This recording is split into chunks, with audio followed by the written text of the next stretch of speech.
the frozen dawn. Imagine a morning where the first thing you see isn't your smartphone screen, but your own breath crystallizing in the air.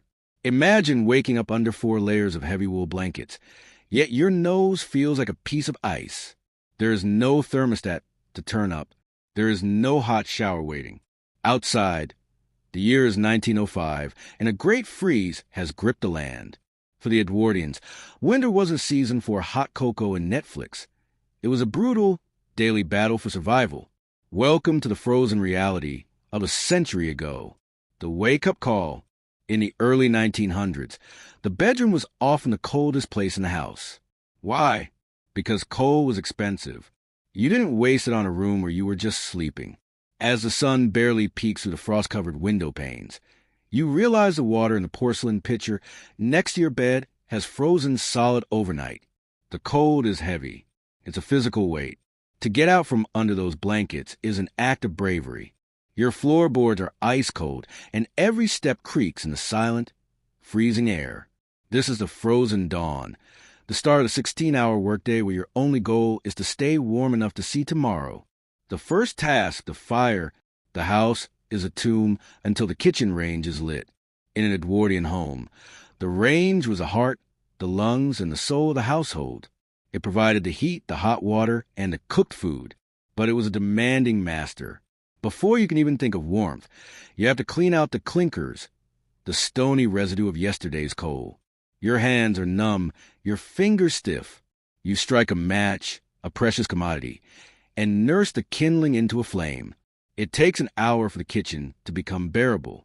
Until then, you move like a shadow in the dark, shivering uncontrollably as your body tries to generate its own heat. The psychology of the cold. We often think of people in the past as tougher than us. While they were certainly resilient, the psychological toll was immense. The winter meant isolation. If the snow was deep, no one was coming to help. There was no radio, no telephone for the common farmer. The silence of a 1900s winter was deafening. You were alone with the cracking of the ice and the whistling of the wind through the ill-fitting door frames. Suggested titles for this series: The Great Freeze, 12 Days of Edwardian Survival, Life Before Heaters, How They Didn't Die in 1900, 90 Days of Ice, The Brutal Reality of History.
The art of layering. In our modern world, we have smart fabrics, thermal tech, and lightweight down jackets that weigh less than a loaf of bread. But in the winter of 1905, staying warm was a heavy, itchy, and exhausting business. If you didn't dress correctly, the damp cold would seep into your bones, leading to rheumatism or worse, pneumonia, the captain of the men of death. To the Edwardians, clothing was a fashion statement. It was your primary armor against a hostile environment. Let's look at the layers that stood between a human being and a frozen grave. The base layer, the scratchy shield. Long before the morning tea was poured, the struggle began with a union suit or long johns. Unlike the soft cotton blends we wear today, these were made of thick, heavy wool. If you were poor, the wool was coarse and untreated, feeling like sandpaper against your skin. Why wool? Because the Edwardians understood a scientific truth. Wool is a miracle fiber. Even when damp from sweat or melting snow, wool retains its insulating properties. It traps air in its crimped fibers, creating a pocket of warmth generated by your own body heat. But there was a price to pay: the winter itch. For 4 months of the year, your skin was in a constant state of irritation, but that itch was a sign that you were staying alive. The middle layers, trapping the heat. The secret to Edwardian survival was not one thick coat, but many thin layers. Over the long underwear came the flannel shirt, usually made of a wool-cotton blend. For men, a waistcoat vest was mandatory. It wasn't just for style. It provided an extra layer of protection for the vital organs in the chest and abdomen. For women, the layering was even more complex and burdensome. Over the chemise and corset came the petticoat, sometimes 2 or 3 of them. These were made of heavy flannel or quilted fabric. While these layers provided warmth, they added significant weight. Imagine walking through 6 inches of snow while dragging 3 layers of floor-length wool skirts. Every step was a workout, and every workout produced sweat, which was the enemy. If your inner layers got too wet from perspiration, and then you stopped moving, the moisture would turn ice cold, chilling your core instantly. The outer shell, the heavy-duty protection. The greatcoat was the final piece of the puzzle. For a working-class man, this was often the most expensive item he owned. Made of melton wool, a fabric so thick and tightly woven it was almost waterproof. These coats were designed to last a lifetime. They were so heavy that putting one on felt like someone was placing their hands on your shoulders and pushing down. But the coat wasn't enough. In the damp winters of the UK or the North American plains, you needed a barrier against the wind. This is where leather and fur came in for the wealthy, while the poor used heavy wax-treated canvases or simply wrapped themselves in extra woolen shawls. The extremities, the battle for toes and fingers. The most common injury in an Edwardian winter wasn't a cold or flu. It was chilblains. These were painful, itchy swellings on the fingers and toes caused by repeated exposure to cold and then sudden heat. To prevent this, footwear was a priority. Leather boots were greased with tallow, animal fat, or beeswax to make them waterproof. Inside the boots, people would stuff dried hay or old newspapers. It sounds primitive, but paper is an incredible insulator. The air trapped between the sheets of newsprint acted as a thermal barrier, keeping the heat from escaping to the soles of the feet into the frozen ground. Gloves were rarely the thin, stylish things we see in movies. For the laborer, they were thick mittens, often knitted by a mother or wife, with a leather palm stitched on for grip. Mittens were superior to gloves because keeping the fingers together allowed them to share warmth, a small but vital tip for survival. Class warfare, in the cold, the art of layering, also highlighted the brutal class divide of the era. The wealthy had access to silk linings, which reduced the itch of the wool, and luxurious furs like mink or sable that were windproof and incredibly warm. The poor, however, relied on shoddy. Shoddy was a fabric made by grinding up old woolen rags and spinning them into new, low-quality yarn. It was heavy, it smelled when it got wet, and it wasn't nearly as warm as virgin wool. While the rich looked like winter royalty in their velvet and fur, the poor looked like bundles of rags, quite literally wearing layers of history, just to keep their pulse steady. The psychological weight. By the time an Edwardian was fully dressed to go outside, they might be carrying an extra 10 to 15 pounds of clothing. This physical burden contributed to the exhaustion of winter. You didn't just walk, you labored. You didn't just sit, you remained encased in your fabric armor. But as you stepped out the door and the minus 10 degrees Celsius wind hit your face, you thanked every single layer. You were a walking thermos, a self-contained heating unit wrapped in the best technology the 19th century had to offer. The hearth of the home. In the modern world, warmth is invisible. We flick a switch, a silent furnace hums in the basement, and heat flows through vents. But in 1905, warmth was a living, breathing, and hungry beast. It lived in the kitchen, inside a massive black iron structure known as a range. This wasn't just an appliance. It was a heart of the home. If the fire died, the house died. If the fire grew too wild, the house burned. Managing the hearth was a full-time job that required skill, muscle, and a constant battle against the soot that threatened to choke the lungs of every inhabitant. The black iron beast. The Edwardian kitchen range was a marvel of Victorian engineering and a nightmare of maintenance. Made of heavy cast iron, it stood as a dark monument against the kitchen wall. It featured a firebox in the center, an oven on one side, and a water boiler on the other, for the woman of the house or the servant. The day didn't start with a cup of tea. It started with blacking the range. Every few days, the iron had to be polished with a graphite paste called black lead to prevent it from rusting in the damp winter air. It was back-breaking work that left your hands stained gray for days. But a clean range was a point of pride. It showed that even in the depths of a brutal winter, the household had not given up its standards.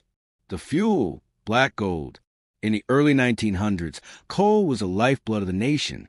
Thousands of men toiled deep underground to provide the black gold that kept the country from freezing. For a typical household, the arrival of the coal man was the most important event of the week. He would carry heavy burlap sacks, weighing over 100 pounds each, down into the cellar. Coal was expensive. A sudden spike in prices during particularly harsh winter could mean the difference between eating meat or eating dry bread. Every lump of coal was counted. You didn't just throw a shovelful on the fire. You placed it strategically. You learned the language of the fire, how to bank it at night, so that a few glowing embers remained in the morning, saving you the struggle of starting from scratch with expensive kindling. The morning ritual of ash. Before a new fire could be lit, the remains of the old one had to be dealt with. This was the ash pit. Cleaning out the ash was the messiest job in the house. Fine, gray dust would rise into the air, settling on the furniture, the food, and into the lungs of whoever was cleaning it. This ash wasn't just waste, though. In the spirit of Edwardian frugality, it was often recycled. Sifted ash was used to soak up spills, mixed with night soil waste for the garden, or even used as a primitive abrasive to clean metal pots. Nothing was wasted because, in the winter, resources were too precious to throw away. The science of heat, the convection struggle. One of the greatest challenges of the 1900s was that heat didn't travel. The kitchen might be a sweltering 25 degrees Celsius, 77 degrees Fahrenheit because of the stove, but just 10 feet away in a hallway, the temperature dropped to near freezing.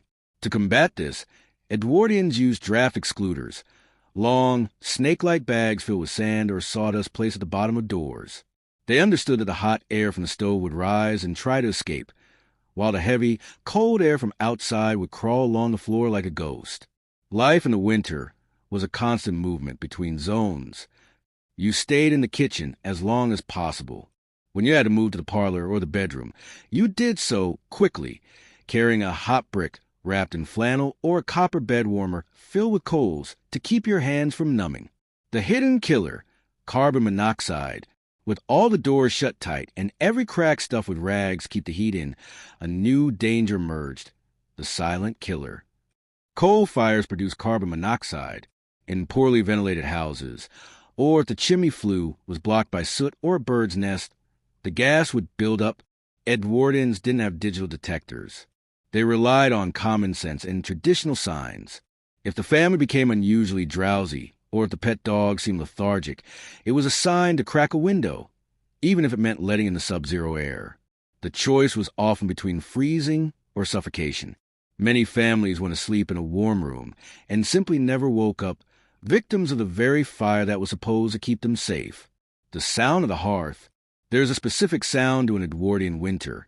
The rhythmic clink-clink of the coal shovel against the iron grate, the roar of the chimney when the wind caught it, and the occasional pop of a gas pocket in the coal. For the children of the house, the hearth was the center of their universe. It was where they did their homework by the flickering orange light, where they toasted pieces of bread on long forks, and where they listened to their elders tell stories of even worse winters from the past. The fire was more than a utility. It was a member of the family. It required feeding, cleaning, and attention, and in return, it provided the only thing that made the dark, frozen months bearable, light in life. Conclusion of Part 3. But the fire was only half the battle. To keep the fire of the human body burning, you needed calories, and lots of them. In a world where the milk froze in the bottle and the meat turned to stone in the larder, how did the Edwardians feed themselves? Breakfast of survivors. In our modern world, we often count calories to lose weight. In 1905, you counted calories to stay alive. a body living in a house with no central heating, performing manual labor in sub-zero temperatures, burns energy at a terrifying rate. To survive an Edwardian winter, you couldn't rely on a light salad or smoothie. You needed fat. You needed sugar. You needed heavy food that would sit in your stomach like a hot coal. Today, we explore the survival diet, the high-calorie fuel that powered the 12-hour workdays of a frozen century. The frozen larder. Before the sun was even up, the mistress of the house faced her first challenge, the larder. In 1905, there were no electric refrigerators, but in winter, the entire pantry became a freezer. This sounds convenient, but it was a nightmare. The milk didn't just get cold. It expanded as it froze, often pushing the cardboard cap off the bottle or cracking the glass. The butter was as hard as a brick, requiring it to be placed near the stove for 30 minutes before it was even spreadable. Worst of all was the meat. If you had a joint of beef or a ham hanging in the larder, it would be frozen solid. Cutting it required a saw, not a knife. Every meal required hours of pre-thawing near the kitchen range. The Edwardian kitchen was a constant cycle of defrosting, boiling, and stewing. The morning porridge, the foundation. The cornerstone of the Edwardian winter breakfast was porridge, but not the thin, watery version we see today. This was steel-cut oats. Boil for hours until it reached a thick, glue-like consistency. It was seasoned with a pinch of salt and, if you could afford it, a dollop of golden syrup or heavy cream. Oats were the perfect survival food. They are complex carbohydrates that release energy slowly throughout the morning. For a schoolchild walking 3 miles through the snow or a laborer heading to the docks, that bowl of porridge was their internal furnace. It provided a steady stream of heat as the body digested the dense grains. The power of fat, lard and dripping. If porridge was a foundation, fat was the fuel. In the early 20th century, fat wasn't a dirty word. It was a lifesaver. The most common spread wasn't expensive butter, but dripping. This was a cold, congealed fat left over from roasting meat. A thick slice of toasted bread, spread heavily with beef dripping and sprinkled with salt and pepper, was a standard breakfast or snack. To our modern palates, it sounds unappealing, but to a person whose core temperature was dropping, that animal fat was pure gold. It provided the dense calories needed to maintain thermogenesis, the process by which the body generates heat. Without adequate fat intake, the body would begin to shiver uncontrollably within hours of stepping outside, leading to rapid exhaustion. The tea ritual, liquid warmth. No Edwardian morning was complete without tea, but in winter, tea served a dual purpose. Yes, the caffeine provided a much-needed boost for the dark morning, but the primary function was internal heating. The tea was served scalding hot and loaded with sugar. Sugar was a quick-burning fuel, giving the body an immediate spike in energy to tackle the first chores of the day, like shoveling snow or carrying water. The warmth of the cup also served a practical purpose. It was a way to thaw out frozen fingers before putting on work gloves. In many working-class homes, the teapot stayed on the corner of the kitchen range all day long, being topped up with hot water and fresh leaves, acting as a communal station for quick warmth. The struggle for protein. While oats and fats were plenty, fresh protein was a luxury in the dead of winter. Most families relied on salt pork or bacon. This wasn't the thin, crispy bacon we know. It was thick, salt-cured slabs of fat with a streak of lean meat. The salt served 2 purposes.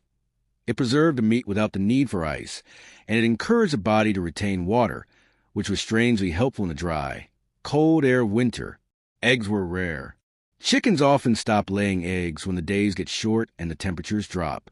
If a family had eggs in January, they were likely water-glassed, an ancient method of preserving eggs by submerging them in a bucket of sodium silicate.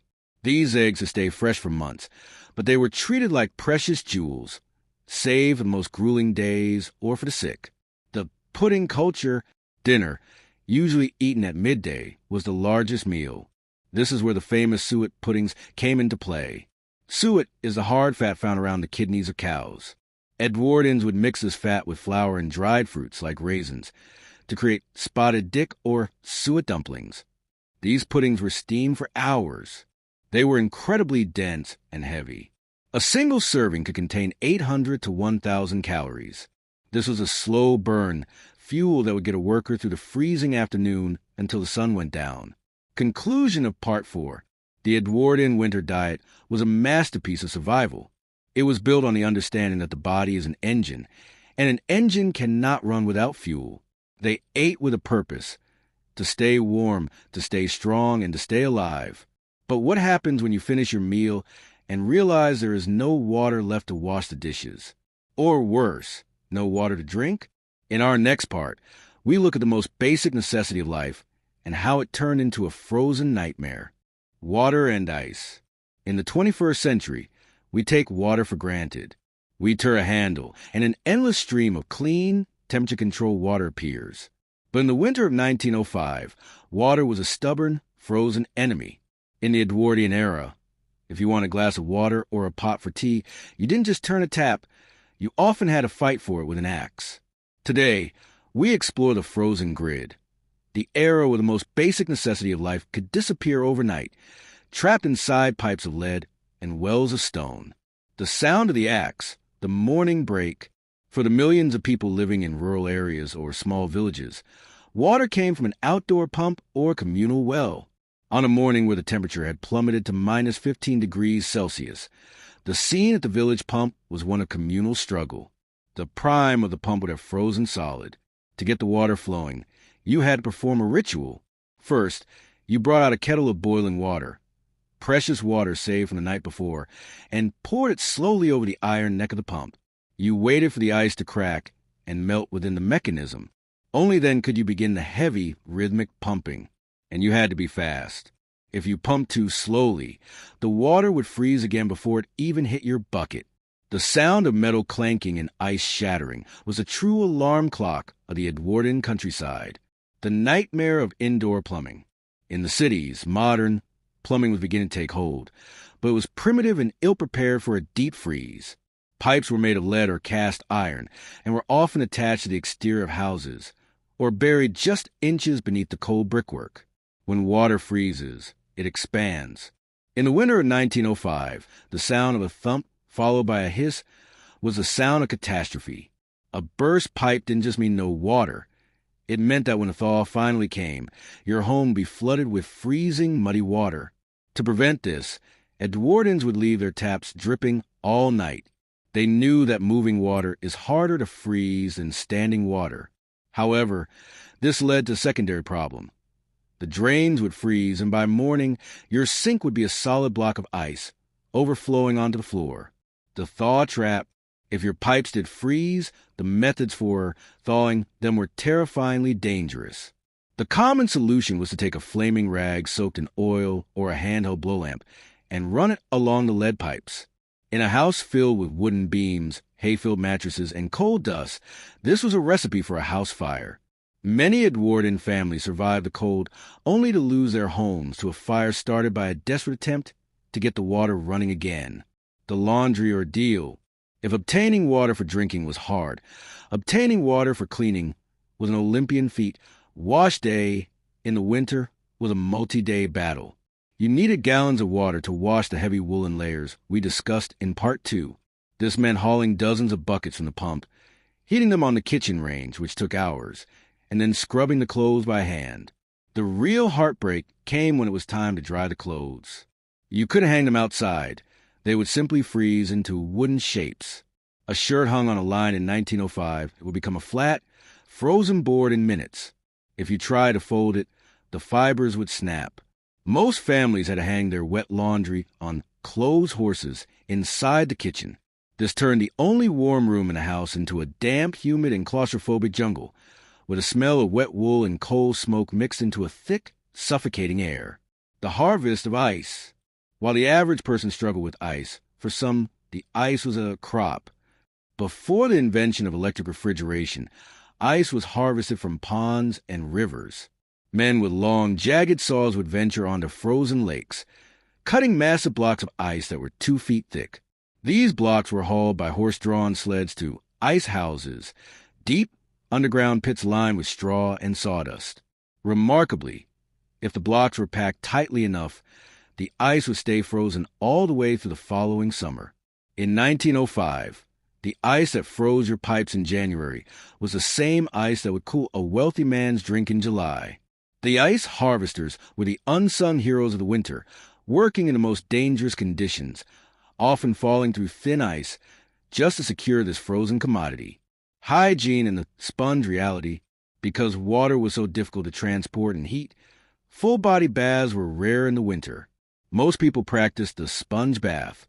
You would stand in front of the kitchen fire with a small basin of warm water and a rag, washing one section of your body at a time, while the rest of you shivered in the cold air. This lack of water usage wasn't just about laziness. It was about survival. Every drop of water used for washing was a drop of water that had to be hauled, heated, and paid for in coal. In the hierarchy of winter needs, thirst and warmth always sat higher than cleanliness. Conclusion of Part 5. As the sun began to set at 4 p.m., the struggle for water would pause, but the struggle for work continued. For the Edwardian man, the frozen world wasn't just a home, it was a workplace. Whether you were a farmer, a dock worker, or a postman, the ice didn't mean a snow day. It meant your job just got 10 times harder. Out in the element. In our era, a heavy snowstorm often means a remote work day or a canceled school bus. But in 1905, the world did not stop for the snow. There were no snowplows, no salted roads, and no heated cabins and trucks. If you were a laborer, a farmer, or a postman, the Great Freeze wasn't an excuse to stay inside. It was a challenge that tested the very limits of human endurance. To stay home was to lose your wages, and to lose your wages was to starve. Today, we step outside the home and into the brutal reality of the Edwardian outdoor workspace. The silent streets. The first thing you would notice about a 1900s winter morning was the sound, or rather, the lack of it. Snow acts as a natural acoustic insulator, but the silence was also due to the lack of machinery. The only sound was the crunch-crunch of heavy boots on packed ice and the rhythmic jingle of horse harnesses. The roads were treacherous. In the cities, the mixture of snow, horse manure, and coal secreted a slippery, black slush known as clutch. Walking through it was an exercise in balance. If you fell, you didn't just get wet. You were covered in the filthy remains of the city's industrial waste.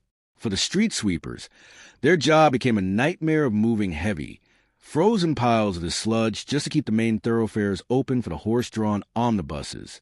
The burden of the horse. In 1905, the world ran on horsepower, literally. Horses were the engines of the economy, and in the winter, they suffered more than the humans. A horse slipping on the ice was a catastrophe. If a horse broke a leg, it was usually a death sentence for the animal and a financial disaster for the owner. To combat the ice, blacksmiths were kept busy day and night fitting frost nails or caulkins to horseshoes. These were sharp metal studs that acted like cleats, digging into the ice to provide grip. But even with these, the effort of pulling a heavy load through the snow was immense. You would see horses with steam rising from their bodies like locomotives, their breath forming thick icicles on their muzzles. The horse watering troughs became frozen blocks, and kind owners would carry buckets of warm mash and ale to keep their animals' internal temperatures up. Farming, the endless chore. For the farmer, winter was not a time of rest. While the crops were dormant, the livestock were in constant danger. Sheep could easily become snowed in, trapped in drifts where they would suffocate or freeze, if not found quickly. Farmers had to trek miles through waist-deep snow, often carrying a long pole to poke into drifts, looking for steam holes created by a buried sheep's breath. Feeding the cattle was a grueling physical labor. Frozen hay had to be pitched, and as we discuss in Part 5, the water supply was a constant battle. The farmer's hands were a map of his struggle. Cracked skin, hacked sores from the cold, and permanent frost-nipped fingertips. There were no waterproof Gore-Tex gloves. There was only grease-soaked wool that eventually froze into the shape of the shovel handle. The postman and the messenger. One of the most respected figures of the Edwardian winter was the postman. In an age before the internet, the mail was the only link between families. The postie was expected to make his rounds regardless of the drifts. Rural postmen often walked 15 to 20 miles a day. In the Great Freeze of the early 1900s, stories emerged of postmen being found leaning against stone walls, frozen to death with their mailbags still gripped tightly. They were the sentinels of communication, and the sight of the red-faced man in his heavy navy blue coat was a symbol of hope for isolated families. They brought the news of the outside world to people who hadn't seen a neighbor in weeks. The danger of whiteouts. Without GPS or paved highways, it was incredibly easy to get lost. A sudden blizzard or whiteout could turn a familiar path into a deadly trap. In the flat plains of North America or the high moors of England, the horizon would disappear. People would lose their sense of direction just yards from their own front door. There are harrowing accounts of Edwardians tying ropes from their back door to the barn so they could find their way back after feeding the animals. If you lost a rope in a whiteout, you were as good as dead. The cold would disorient you, leading to paradoxical undressing, a late-stage hypothermia symptom where the victim feels a false sensation of extreme heat and strips off their clothes, hastening their end. The industrial toil. In the industrial north, the mill girls and iron workers faced a different kind of cold. The factories were massive, unheated brick shells. While the machinery generated some heat, the drafts were lethal. Workers would wrap their feet in burlap sacks and grease their skin with tallow to create a barrier against the freezing dampness. The transition from the scorching heat of a blast furnace to the sub-zero air outside caused shivers so violent they could break teeth. Conclusion of Part 6. By midday, the outdoor worker was exhausted, damp, and hungry. The art of layering we spoke of in Part 2 was now a heavy, wet burden. But as the pale winter sun began to dip toward the horizon, often as early as 3:30 p.m., a new fear set in. It wasn't just the cold anymore. It was the dark. In our next part, we look at the most vulnerable members of the society, the children and the elderly, and how they survived the nights when the mercury dropped to levels that modern thermometers would struggle to measure. The vulnerable. In the winter of 1905, the survival of the fittest wasn't just a theory, it was a nightly reality. While a healthy adult might endure a night in a freezing room with nothing but shiver, for the very young and the very old, the cold was a silent predator. In an era before antibiotics, a simple chest cold in December could become a funeral in January. Today, we look at the quiet, desperate measures taken to protect the vulnerable, those whose internal fires weren't strong enough to fight the great freeze on their own. The nursery, a battle for breath. In the Edwardian home, the nursery was often tucked away in the attic or far corner, rooms that were the hardest to heat. For a mother, winter was a season of constant anxiety. Infant mortality rates spiked during the winter months. The main culprit wasn't just the temperature, but croup and bronchitis. The air in these homes was incredibly dry because of the coal fires, which irritated tiny lungs. To combat this, mothers used bronchitis kettles, long-spouted pots that sat on the fire, sending a constant stream of steam into the room to keep the air moist. If a baby started to wheeze, the remedy was vapor capping or goose grease. A child's chest would be rubbed with thick animal fat and then covered with a warm flannel cloth to seal in the heat. It was messy, it smelled, but it was the only barrier against the congestion that claimed so many lives. The hot brick and the bed warmer. Go to bed was the most dangerous time for the elderly. As the body ages, its ability to regulate temperature weakens. In a room where the temperature might drop to 2 degrees Celsius 35 degrees Fahrenheit, a senior citizen could easily slip into hypothermia while they slept. The solution was a range of preheating tools. The most common was the hot water bottle. But in 1905, these were made of heavy stoneware or ceramic, not rubber. They were effective but heavy. If you accidentally kicked one in your sleep, it was like being hit by a brick. For those who couldn't afford ceramic bottles, a literal brick was used. A brick would be placed in the oven of the kitchen range all evening until it was glowing with heat. It was then wrapped in multiple layers of old flannel or a thick wool sock and tucked into the bottom of the bed. This hot brick will provide a steady, radiating warmth for 6 to 8 hours, just enough to keep the blood flowing in elderly toes until morning sun rose. The old folk in the chimney corner. In the social hierarchy of the Edwardian winter, the elderly were given the place of honor, the chair closest of fire, known as the chimney corner. They would spend the entire day there, often wrapped in shoulder shawls and lap rugs. Movement was difficult. Arthritis and rheumatism were rampant, and the cold made joints feel like they were filled with broken glass. The elderly would often sit for hours, performing light chores like mending socks or peeling potatoes, staying as close to the coal stove as humanly possible. They were the keepers of memory, telling stories of the great snow of 1881 to the children, teaching the younger generation that while the current winter was bad, they had survived worse. School, the cold commute. For children, the struggle was a journey. Most children walked to school regardless of the weather. There were no puffer jackets. Girls wore thin cotton stockings and woolen coats, while boys wore short trousers, even in winter, with long wool socks. The schoolhouse itself was often a drafty stone building with a single pot-bellied stove in the center. If you were lucky enough to sit in the front row, you were toasted. If you sat in the back, your ink would freeze in the inkwell. Teachers would often have the children perform drills, jumping jacks and arm swinging, every hour just to keep their circulation moving so they could hold their pens. The captain of the men of death. We cannot talk about the vulnerable without talking about consumption, tuberculosis. In the 1900s, it was the leading cause of death. The irony of the Edwardian winter was that while people huddled together for warmth, they were inadvertently spreading germs in poorly ventilated rooms. The cold weakened the immune system, and the coal smoke irritated the lungs, making people ripe for infection. For the elderly, a winter cough was often the beginning of the end. Families would watch their loved ones grow thinner and paler as the months went by, praying for the spring thaw to bring some relief. Often, the thaw came too late. Class and survival. Class played a brutal role in who survived. In the workhouses, places for the poor, the elderly were often given only the bare minimum of coal and blankets. In contrast, the wealthy elderly had foot warmers lined with fur and rooms heated by multiple fireplaces. The vulnerable poor had to rely on parish relief, small donations of coal or blankets from the church. To be old and poor in 1905 was to live in a state of constant, shivering prayer. The psychological shield. Despite the physical danger, there was a psychological resilience.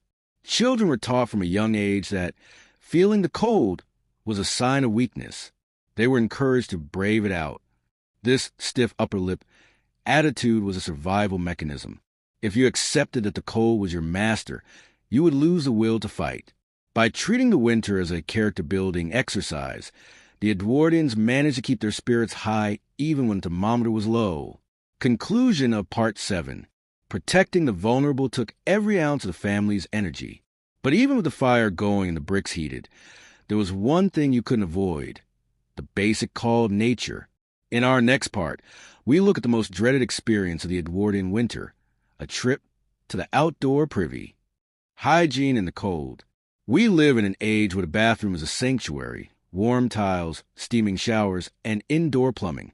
But in 1905, for the vast majority of people, the bathroom was a drafty wooden shack at the end of the garden. In the middle of a January blizzard at 3 a.m., the call of nature wasn't just an inconvenience. It was an alpine expedition.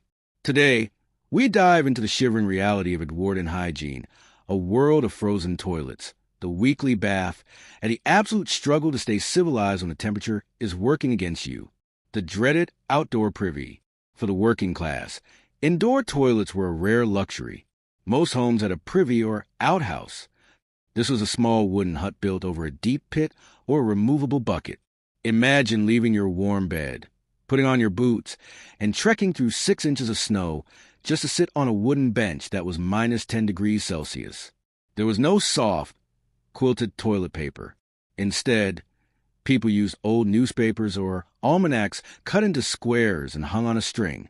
In the winter, the ink from a newspaper would often transfer to your skin, and the paper itself was as stiff as cardboard.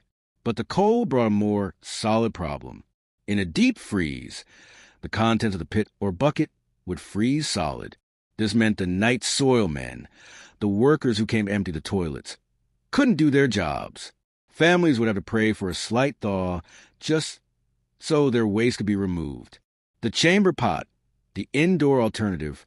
Because the trip to the outhouse was so brutal, every bedroom had a chamber pot or jerry kept under the bed. This allowed you to avoid the midnight trek through the snow. However, this came with its own set of problems. The smell was contained by a ceramic lid. But in the morning, someone had to carry the slops downstairs, through the kitchen, and out to the privy to empty them. In a particularly cold room, the contents of the chamber pot would actually freeze overnight. Breaking the ice on a chamber pot is a historical reality that most period dramas conveniently forget to show, but was a standard morning chore for the Edwardian housewife or housemaid. The once-a-week bath. In our modern world, we shower daily. In 1905, a full-body bath was a major production that happened once a week, usually on Saturday night. So the family would be clean for church on Sunday. The process was exhausting. First, you had to haul the tin bath out from its hook in the scullery and place it in front of the kitchen range. Then, you had to boil gallons of water on the stove. This took hours. Because coal and water were expensive, the family would share the same bath water. The father, as a breadwinner, usually went first, then the mother, and finally the children in order of age. By the time the youngest child got in, the water was gray, soapy, and lukewarm at best. To stay warm, you had to keep your upper body out of the water and wrap a towel around your shoulders while you scrub your legs. The moment you stepped out of that tin tub, the cold air hit you like a physical blow. You had to dry off and get into your flannel nightgown as fast as humanly possible before your skin turned blue. The sponge in the washstand. On the other 6 days of the week, washing meant using the washstand in the bedroom. This consisted of a large ceramic bowl and a pitcher of water. As we mentioned in Part 5, this water was often frozen in the morning. Once the ice was broken, you would perform a top-and-tail wash. You wash your face, your armpits, and your feet. The goal wasn't to feel refreshed. It was simply to remove the soot and sweat of the day. Because the air was so dry and the soap was often harsh, made with lye, skin would become chapped and cracked. The Edwardians used glycerin and rose water, or plain lard to soothe their bleeding knuckles and faces. Cleanliness in 1905 wasn't about a fresh scent. It was a battle against infection and skin rot. Laundry, the frozen armor. If personal hygiene was hard, keeping clothes clean was even harder. We've talked about the art of layering. But imagine the weight of those clothes when they got wet. In the winter, mud and slush from the streets would cake onto the bottom of long skirts and trousers. Since you couldn't wash heavy wool coats every week, people relied on brushing. Every night, you would use a stiff bristle brush to scrape off the dried mud and horse manure from your coat. For the inner layers, dolly tubs and wringers, mangles, were used. The work was so cold that women's hands would often turn a deep purple red, a condition known as washerwoman's hand. Drying the clothes indoors, as mentioned before, created a damp environment. This humidity, combined with the cold walls, created black mold. The Edwardians didn't know about spores, but they knew the musty smell of winter was a sign of a sickly house.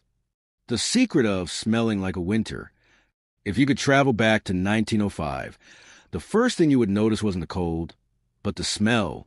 Everyone smelled a mixture of coal smoke, damp wool, animal fat from the dripping in lard, and a hint of unwashed skin. But because everyone smelled that way, no one noticed it. It was simply the smell of survival. Perfumes and colognes were used by the wealthy to mask it.